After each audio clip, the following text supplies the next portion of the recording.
KPBS On Demand is supported by Splatero, helping homeowners pay off debt by offering streamlined access to your home's equity with no additional monthly payments or new debt. Splatero provides a lump sum payment in exchange for a share of your home's future value. Pre-qualification is available at Splatero.com. Happy New Year. I'm Parker Edison, host of the Parker Edison Project podcast, back for season 2, chock full of good stuff. Micah 9 shares a story about writing a song for Jesse Jackson's presidential campaign. Black man in a White House, the answer is clear. There isn't a doubt that it's possible. Jesse can do it. His delivery is smoother than fluid. He was on that back then when he was running for president, you know. You are now tuned to the Parker Edison Project. KPBS On Demand is supported by Splatero, helping homeowners pay off debt by offering streamlined access to your home's equity with no additional monthly payments or new debt. Splatero provides a lump sum payment in exchange for a share of your home's future value. Pre-qualification is available at Splatero.com. The Parker Edison Project. This dude is a genius. And he is such a nice man. And so talented. Stop by and you might learn something. Good morning, and welcome to the Parker Edison Project, where we look at tenets of culture and what really makes America great. We have almost finished this season, and all the way through, we've gathered hours of great material, literally hours, but we have to edit it down. So, for this episode, I'll be showing you some of those clips, well, letting you listen to some of those clips, and letting you know the reasons why they didn't make it. Let's get into it. Episode 2, right? Drummer Kevin Green. We're talking about the improv in Southeast. He mentions Dr. Tayari Howard. I asked around, and a few weeks later, tastemaker Carlton Overstreet connected me with him. His interview was amazing, but we couldn't use it all. This was something that didn't make it. If I stop by your place, 1, do you play music? And 2, what's something I might hear? Well, I have a full stream. I have an actual internet radio station built into one of my computers here in my office.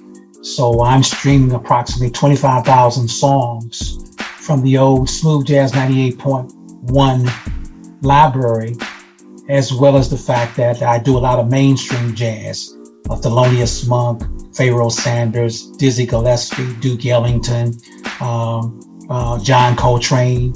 So you'll probably you probably would hear a collection beautifully blended in of a very multicultural type of smooth jazz and R&B. That's all the hits right there. My father, by the way, would love that playlist right off the bat. Yes. Yeah, I have quite a collection. Matter of fact, I still have a tape of my mother from 1955 on air. She was doing an audition for WBBQ Augusta, Georgia. And as a result of that tape, she got the job transferring from WLOU Louisville, Kentucky. And the significance to that is, I don't know if you saw the movie Get On Up, the James Brown story. Absolutely. WBBQ was the first station James Brown bought when he made it big. And my mother had already transitioned from WBBQ, Augusta, Georgia. A year before her death, she had made it to New York successfully, where she landed a position as the first African-American female backup drummer to the Duke Ellington Orchestra. Brother, this is in your DNA. Yes. Interesting, right? Another example comes from episode 7's interview with Dr. Roy Whitaker. We were discussing the similarities between rap and religion. I asked him what scholars thought of Tupac. We put that in the show, but I also asked him about Jay-Z. Jay's one of my favorite rappers, so I had to. We didn't want to lose focus, so we didn't get that into the episode, but I thought it was an awesome moment. Check out what the scholars weigh in on Jay-Z. Where does Jay sit with the scholars in his catalog? Hey, I'm just going to put it out like this, because I know you love Jay. And that is that, well, amongst many, I mean, he's sort of he's the reigning king, okay? And I'm not going to discount that at all. We spent about a week of looking at Jay-Z in my own class. We looked at the pros and cons of Jay-Z. And by cons, I primarily mean whether or not he's political enough. You know, that's one of the major issues. And you can look at him being successful. Rap artist, he's true to himself, the longevity in the game. You look at his Reasonable Doubt, Black Album, Kingdom Come. These are classics in themselves to me. The quintessential hustler that you and I have sort of talked about, which I appreciate because he puts, there's no limits except the ones that we place on ourselves. But he comes to my mind in particular at this particular moment. The reason why I want to raise him up right now is because you look at his Blueprint albums. And the reason why I raise that because we sometimes can look at it this way. Right. It's not just simply he has the Blueprint albums, but we look at the Blueprint as him providing a blueprint for how he did it and how we can do it. We try to keep episodes current. Sometimes we cut it close with deadlines in order to add things that were happening from real life. They were good and bad things. When we were wrapping up episode 7 on Rap and Religion, Shock G of Digital Underground passed. That put me in a weird space because DMX had just passed away in the same week. And we already had an homage to X in that episode. I'm incredibly moved by both artists, so much so that their passing is actually probably something I'll be discussing in therapy. I grew up listening to Digital Underground as far back as the 7th grade. It's one of the first cassettes that I purchased. In my early 20s, I got a job at KZZU FM in Spokane. Spokane, Washington is only about maybe 6% black. So when a major tour came into town and they needed somebody to get drops from the artist, I was black, I was the new guy, and they just sent me. On one of the stops, I saw Busta Rhymes, and I knew it was my job. I had to go over there, get a drop from him. So I ran over, I was like, hey Buster, can I get this radio drop from you? Hey, and I joke with you not, I'm telling you a stone cold truth right now. Bust looks at me and goes, yo son, can't you see I'm trying to talk to my mans? Yo, you all up in my face. Hey, I'm joking with you not. He's talking to Shock G from Digital Underground. Everybody's around there. Raw Digga, The Dog Pound, Naughty by Nature, Arrested Development. They're all seeing him scream on me. And I'm in my 20s. I'm a huge fan of his stuff. He walks away, and a few minutes later, Shock G comes over and goes, it's cool, homeboy. Come over. You can hang out in our dressing room. And Shock G brings me over to Digital Underground's dressing room, and I'm hanging out there. Loonies are there, Money B, and everyone's giving me drops. But Shock G takes the time to do the first drop with me. And I'm nervous because he's one of my idols. And I just got screamed on. I'm embarrassed. And Shock G as a man is taking this time, one black man to another, to repair my ego while he's on tour. And him doing it makes everybody else in the room follow suit. Numbskull, the Loonies. That moment, I really don't have words for it. I'm sharing it right now because that's how close I felt to this artist and his contribution. And that's a real life contribution that was made to me. And so even if it caused me getting dinged, I got to pay my respect to this dude. Hold up, man. Hold up. Let me run this song.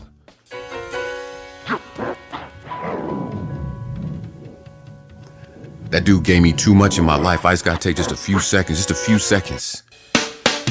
But that man's genius. I'm talking about genius. Yeah. It's worth it to me. Yeah. Stick around. We'll be right back.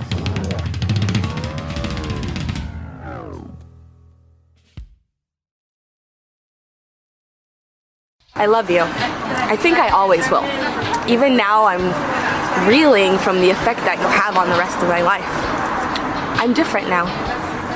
As badly as I want to feel the heat between us, I know exactly how this is going to end. Now streaming at platformcollection.com is the new film short, Run Rig, a who's who of San Diego talent. Brought to you by the good people at Platform Collection. Hello, this is Maya from Maya's Cookies San Diego. We are America's #1 Black-owned gourmet vegan cookie company. You can check us out on our social media at Maya's Cookies San Diego. KPBS On Demand is supported by Splatero, helping homeowners pay off debt by offering streamlined access to your home's equity with no additional monthly payments or new debt. Splatero provides a lump sum payment in exchange for a share of your home's future value. Pre-qualification is available at splatero.com.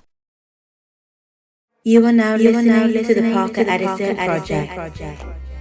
One of the big goals that I had for this show from the very beginning was to add to the documented legacy of rap, to find little tidbits that hadn't been heard in other interviews. We were beyond blessed to get that from Micah 9. He's a staple of Project Blowed, a member of Freestyle Fellowship, and honestly, one of your favorite rappers' favorite rappers. He had so much good stuff that I wasn't able to keep it all in this segment. Can you just tell me one more time about the Jesse Jackson piece? You did a song for Jesse Jackson. Go Jesse Go. It was me and this guy named Mantron, and I'm trying to remember who did the beat. It might have been Mantron did the beat, and he rapped on it. And I performed it. I was maybe 16, 17, something. Performed it a couple times. You know, it was that the way we rapped back then. You know, it had action, and you know, you kind of yelling a little bit. You know, you're trying to pump up and give energy. Black man in a White House, the answer is clear. There isn't a doubt that it's possible. Jesse can do it. His delivery is smoother than fluid. You know, he was on that back then when he was running for president, you know, and I got a chance to perform it at the Shrine and open up for his, you know, Get Down or whatever, one of his rallies. You know, it was cool. How long ago, how far apart do you think that is from like the time that you were working with NWA? So that was around the same time, I would say, because like, that was like 85 for me, 86, 84, somewhere in them ranges, because, you know, I thought that they had used one song on one version, on one NWA in the posse, then used another song on the other one. I don't know what the deal was or by then. And, you know, Dre been kind of knowing, but we always kept missing each other. Like, I'll go to the studio with RBX, and, you know, they'll be like, Calabasas, let's get it going. But then I end up in jail and come out. But it'd be an honor to work with Dre or any of those cats, even to this day, because they're talented, you know. And Easy was low-key, you know, a friend of mine, he said, I remember Easy, he used to hang out at the hot dog stand with Don Jaguar, Dwayne Earl, also known as Cool D. But Don Jaguar, he was on a couple Ice Cube songs and put out his own records as Earl the Poet. Got to shout him out, pillar in the community, Earl's Grill on Crenshaw. But it started with a hot dog stand, and we would always kick it at the hot dog stand and rap and write, whatever, you know. Position right adjacent to this Crenshaw swap meet over here off of like Crenshaw King, right?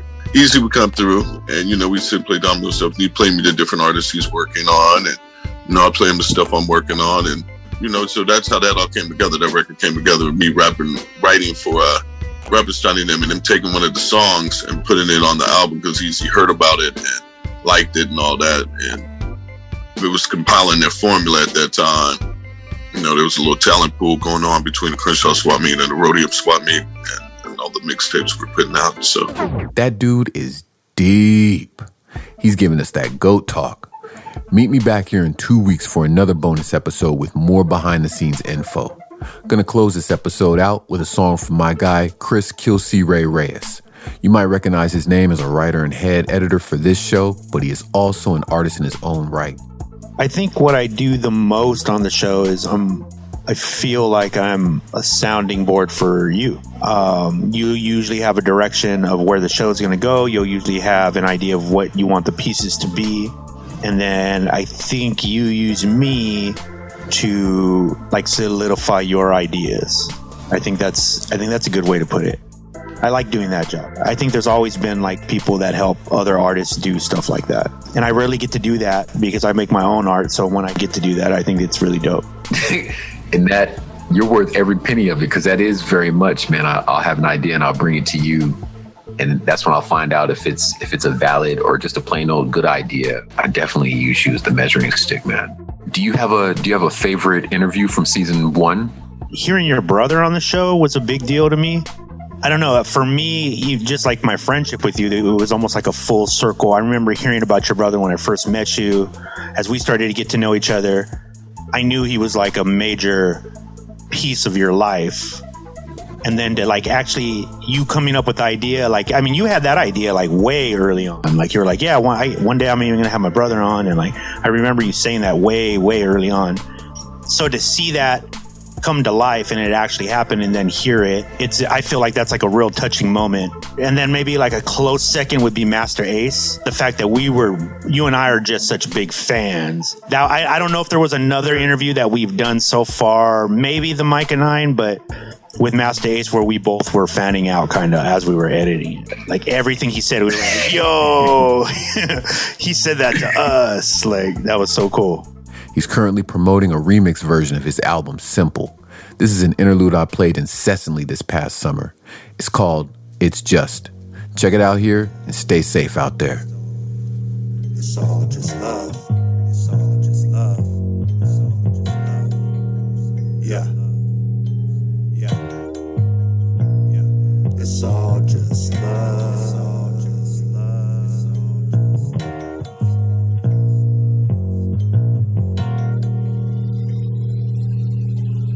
Love.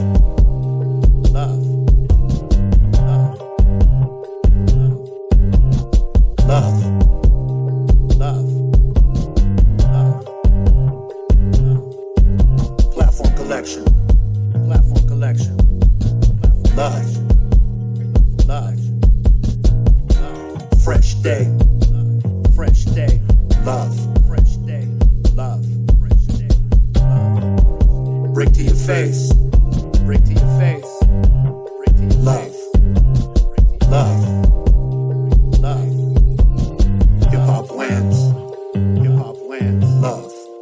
Wins. Love. Hip hop wins. Two mix. Two mix. Love. Love. It's all just love. It's all just love. It's all just love.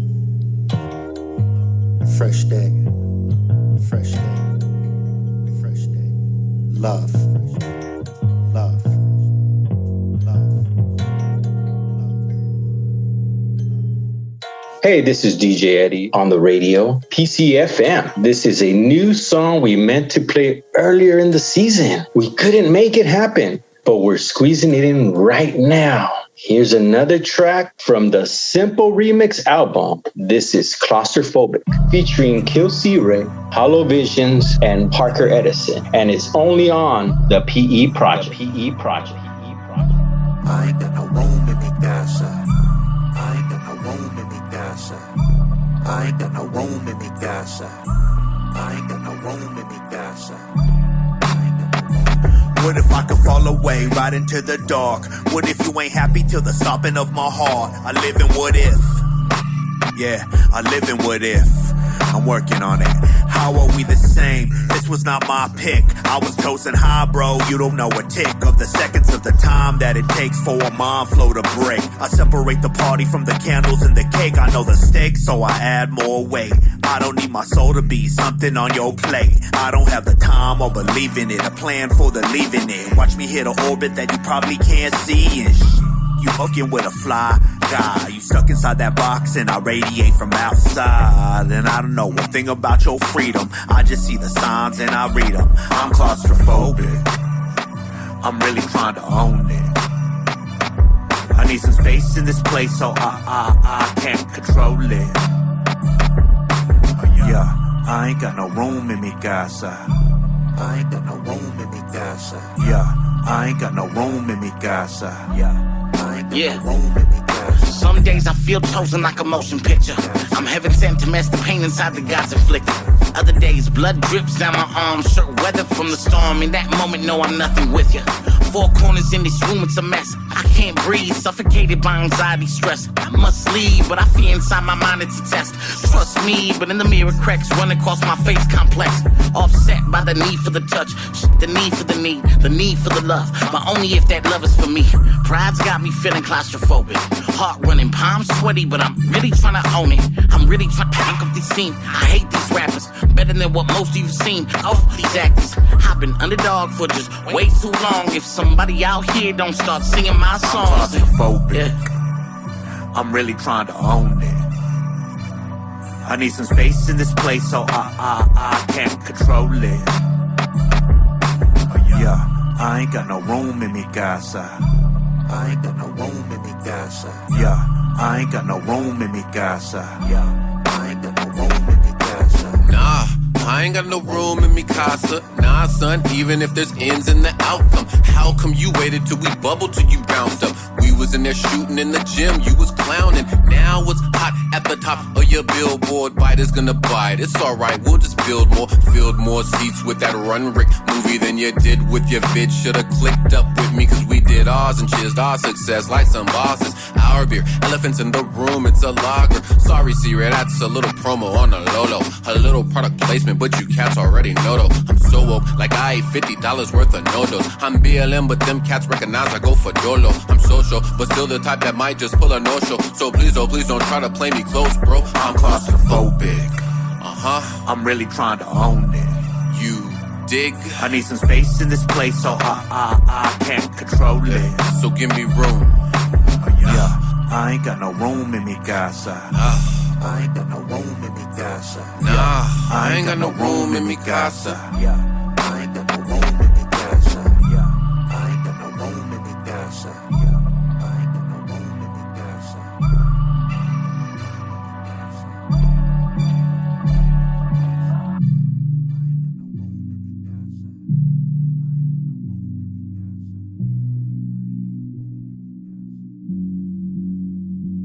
Thanks for stopping in. The Parker Edison Project is produced and hosted by yours truly, Parker Edison, and the good people at Platform Collection. Be sure to subscribe and catch the next episode on Apple, Spotify, or wherever you get your podcasts. If you have any comments or questions, visit theparkeredisonproject.com or hit us on Instagram at the PE Project. My guy, Kurt Kohnen, is audio production manager. Lisa J. Morissette is operations manager, and John Decker is associate general manager for content. This programming is made possible in part by the KPBS Explore Content Fund. I love saying that because it reminds me of Sesame Street. Y'all stay safe out there.